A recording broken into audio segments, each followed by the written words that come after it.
Hello everyone, Crow here with what will no doubt be another multi-part pickup video. Since there is so much stuff, I'll just start from the beginning and actually try and do these in kind of an order.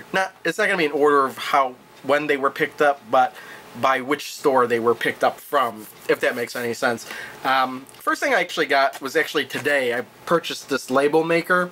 And that's just so I could put end labels on games that don't have end labels, like Atari 5200 games, Nintendo 64 games, and a couple other ones, maybe even Jaguar games.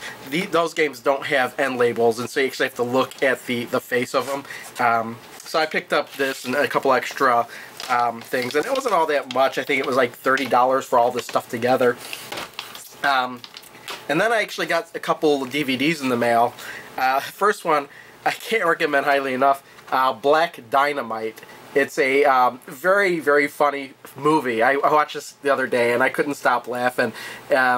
It's like a parody of the 70s blaxploitation films, and it actually says on the back, the best cinematic satire since The Naked Gun, and it is very funny.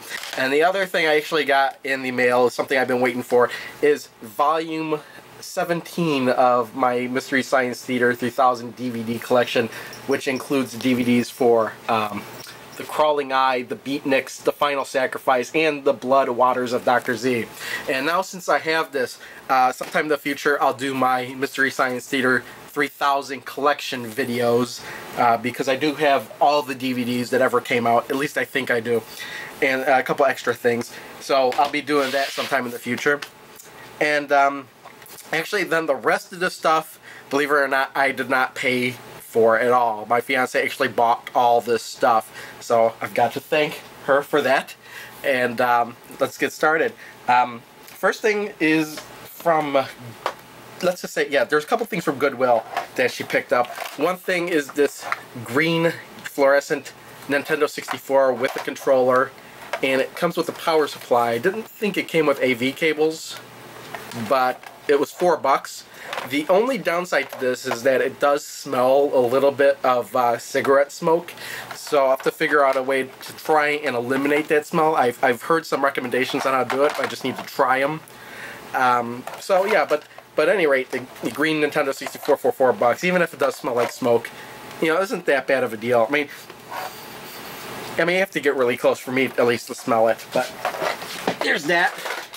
And she also picked up the Bible game at Goodwill, just because it is a Bible game, and you really don't see too many of those these days.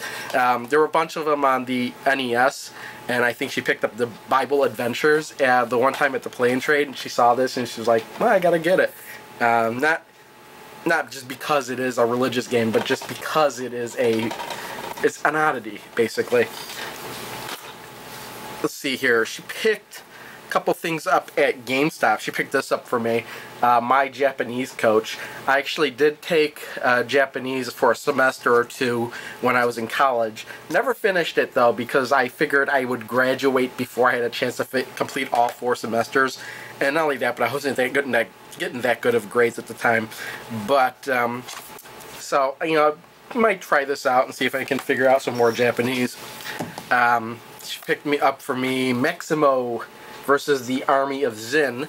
I think that is the other Maximo game. It looks like it was $5. And she picked up Black and Bruised, and this looks like it was $3. I'm not aware if there was any kind of deal going on at the GameStop. But yeah, neither of these have the instructions. They're in Blockbuster cases, so I might just switch out. I bought some blank, empty DVD cases. I just might switch them out. Put them in semi-decent cases.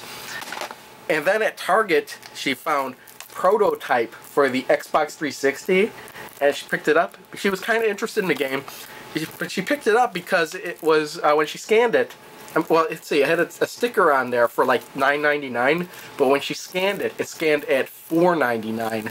So she definitely had to pick that up for $5. Let's see, what else we got here? On eBay, she won this for $20. Nights into the Dreams, along with a manual for it, along with the a boxed Sega Saturn 3D control pad, which is really just an analog control pad. And yeah, I opened it up and there it is. I kind of always wanted one of these, and now I have it. And all that for 20 bucks wasn't that bad of a deal on eBay. So, put that aside. And Knights as well. And let's see here. We got all this. Let's see, I got this stack here from Play and Trade. Here is an. Let's see, I'll put that on the side there. I'll skip over there. She picked up Resident Evil 3 Nemesis because it was a Resident Evil game she did not have. Along with, let's see, it looked like it was $15. Along with Resident Evil the Director's Cut. I think she had the regular version and now she has the Director's Cut as well. And then she picked up for me Evil Dead Hail to the King because I am kind of an Evil Dead fan. And that was about $8. And I don't know how much she paid for this one, but it's a really, really, really bad Xbox game. I have to try it out just to see how bad it is. And that is Drake of the 99 Dragons. And I think this would have actually won the worst game of the year for whatever year this came out in. But Big Rigs over the... I don't remember the name of it, but that Big Rigs game that was on PC came out the same year, and that was far worse than this. So... There's that. And then I have a stack of Genesis games here.